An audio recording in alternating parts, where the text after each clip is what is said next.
અમદાવાદની એક બહુ વિચિત્ર ઘટના છે. ઘટના એવી છે કે અમદાવાદના ચાંદખેડા વિસ્તારમાં એક પરિવાર રહે છે. પરિવારમાં કુલ 6 સભ્યો છે. જે સભ્યો છે એમાં વિમલ અને ભાવના પતિ પત્ની છે. વિમલના માતા પિતા પણ સાથે રહે છે. 2 દીકરી હતી. આ હતી શબ્દ બોલતા અત્યારે તકલીફ થાય તેવું છે. દીકરીનું નામ હતું રાહા. રાહા 2.5 મહિનાની જ હતી. હજી તે પોતાને મમ્મી પપ્પાને ઓળખી શકે એટલી પણ મોટી નહોતી. અને બીજી દીકરી હતી 3 વર્ષની મિષ્ટી. આજે મિષ્ટી અને રાહા આ દુનિયામાં રહ્યા નથી.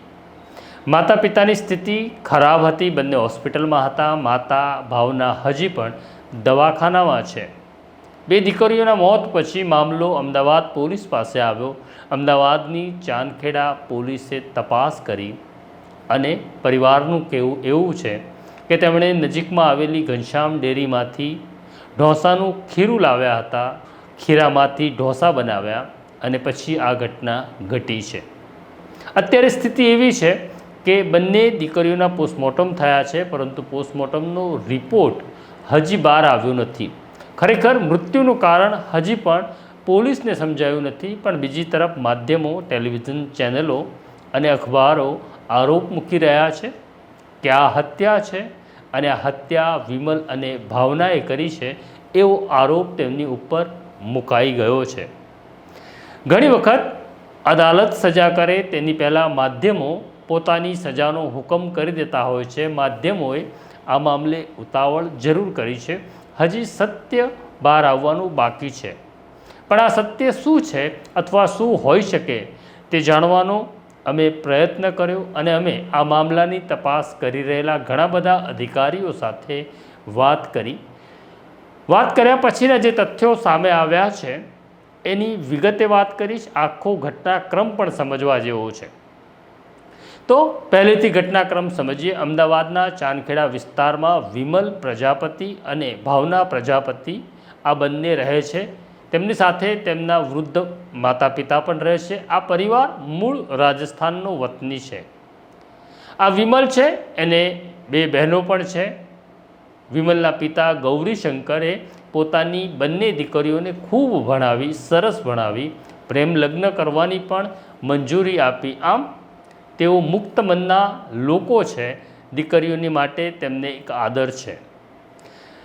વિમલ અને ભાવનાનું લગ્ન થાય છે. તેના કારણે તેમને 2 દીકરીઓનો જન્મ થાય છે. મોટી દીકરી છે મિષ્ટી, તે 3 વર્ષની હતી અને નાની દીકરી રાહા જે હજી 2.5 મહિનાની હતી. ઘટનાક્રમ એવો છે કે LIC એજન્ટ તરીકે કામ કરતો વિમલ 1 તારીખના રોજ ચાંદખેડામાં આવેલી ઘનશ્યામ ડેરીમાંથી ઢોસો બનાવવા માટેનું ખીરું લઈને આવે છે. આ ખીરામાંથી 1 તારીખે જ ભાવના ઢોસો બનાવે છે. જે ઢોસો એકલો વિમલ ખાય છે અને બીજે દિવસે તેની તબિયત બગડે છે. એટલે તે નજીકમાં આવેલી રિધમ હોસ્પિટલમાં જાય છે. ત્યાં તેને લગભગ અલગ અલગ તબક્કામાં 1.5 દિવસની સારવાર આપવામાં આવી. બીજી તારીખે આ જ ખીરામાંથી ભાવના ઢોસો બનાવે છે, પોતે ખાય છે અને એની દીકરી જે મોટી દીકરી છે મિષ્ટી એ પણ ઢોસો ખાય છે.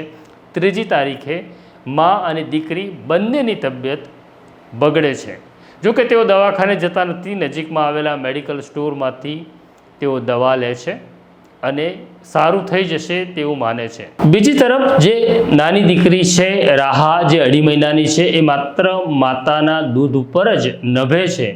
એની તબિયત પણ બગડવા લાગે છે.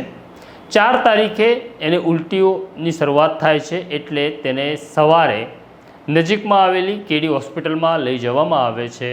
ત્યાં ડૉક્ટરો તેને મૃત જાહેર કરે છે. આમ સૌથી પહેલું અવસાન થયું એ રાહાનું થયું. રાહા 2.5 મહિનાની હતી. આ અંગે માતા પિતાએ પોલીસને જાણ કરવાની જરૂર હતી, પરંતુ આખી ઘટનાને તેઓ કુદરતી મોત માની રહ્યા હતા. એટલે નાની દીકરીની દફનવિધિ કરી દેવામાં આવે છે.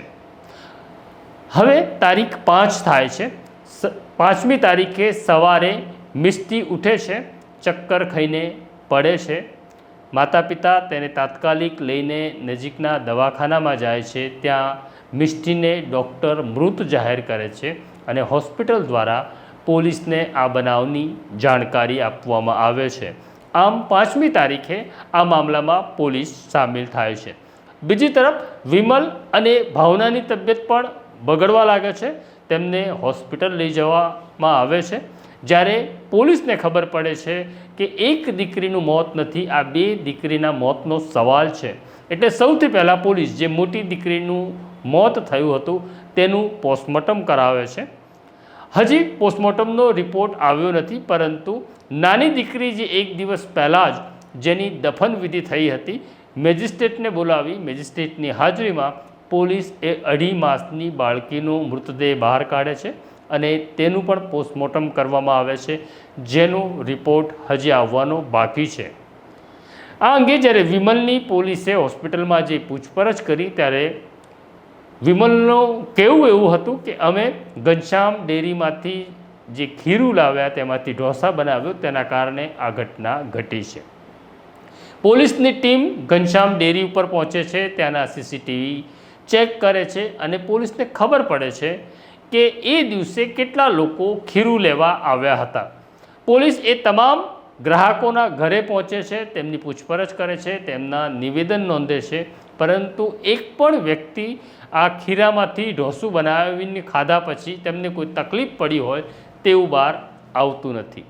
હોસ્પિટલમાં સારવાર લઈ રહેલા વિમલ અને ભાવનાના બ્લડ સેમ્પલ લેવામાં આવે છે. એમાં એલ્યુમિનિયમ અને ઝીંક આવે છે, પણ ડૉક્ટરનું કહેવું એવું છે માત્ર આના કારણે કોઈનું મૃત્યુ થાય એ શક્ય નથી. હવે અહીંયા સવાલ એવો છે કે હજી મિષ્ટી અને રાહાનો પોસ્ટમોર્ટમ રિપોર્ટ આવવાનો બાકી છે. એમના મોતનું કારણ શું છે એ રિપોર્ટ આવ્યા પછી જ પોલીસને ખબર પડશે. હજી ભાવના હોસ્પિટલમાં છે, કારણ કે તેની તબિયત સારી નથી, તેના લીવર ઉપર સોજો છે. વિમલને રજા આપી દેવામાં આવી. સિનિયર પોલીસ અધિકારીઓએ વિમલની લંબાણપૂર્વક લગભગ 3 કલાક સુધી પૂછપરછ કરી. વિમલની સાથે વિમલના પિતા ગૌરીશંકર અને વિમલની માતા કુસુમબેનની પણ પૂછપરછ કરી. આ 3 વ્યક્તિઓ સમગ્ર ઘટનાક્રમ એક સરખો કહી રહ્યા છે. હવે પોલીસના શંકાના દાયરામાં કોણ છે અને કેમ છે? તો સૌથી પહેલાં પોલીસે ઘરમાં જે તપાસ કરી એમાં ભાવનાની એક ડાયરી મળી આવી, જેમાં ભાવનાએ નોંધ્યું છે કે મારે દીકરો જોઈએ છે. તો પોલીસ શંકા એવી કરી રહી છે કે શું દીકરાની પ્રાપ્તિ માટે ભાવના મુશ્કેલીમાં હતી અથવા એને દીકરો જોઈતો હતો માટે આ બંને દીકરીઓની હત્યા કરવામાં આવી? આમ પહેલી શંકા ભાવના ઉપર છે. બીજી શંકા વિમલ ઉપર છે, પણ વિમલની પૂછપરછ પોલીસ કરી ચૂકી છે. હજી સુધી એવી કોઈ નક્કર બાબત પોલીસ સામે આવી નથી. અને ત્રીજો તર્ક એવો છે કે ખરેખર જે ખીરું લાવ્યા હતા એમાં એવો કોઈક પદાર્થ પડ્યો અથવા ભળી ગયો જેના કારણે આ બંને બાળકોના મોત થયા અને ભાવના અને વિમલની તબિયત બગડી છે.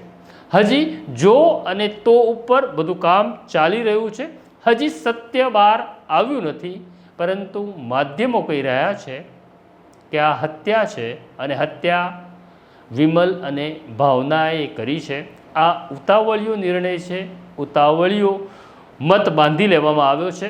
અમને લાગે છે કે જ્યાં સુધી પોસ્ટમોર્ટમ રિપોર્ટ ન આવે ત્યાં સુધી કોઈને દોષિતના પાંજરામાં ઊભા કરી દેવા એ યોગ્ય એટલા માટે નથી કે પોસ્ટમોર્ટમ રિપોર્ટમાં જો કોઈ બીજું સત્ય બહાર આવશે તો ભાવના કે વિમલ ઉપર બાળકોની હત્યાનો જે આરોપ આપણે લગાડી દઈએ છીએ એમની જિંદગી, બાકીની જિંદગી જીવવી મુશ્કેલ થઈ જશે. તો રાહ જોઈએ શું થાય છે. આ પ્રકારની ઘટનાઓ તમને નવજીવન ન્યૂઝ ઉપર જોવા મળશે. આ પ્રકારના વિષયોને તમે નવજીવન ન્યૂઝ ઉપર સમજી શકશો. માટે બેલ આઇકોન દબાવી દો. અમારી સાથે જોડાયેલા રહો. નમસ્કાર. વૈષ્ણવજન તો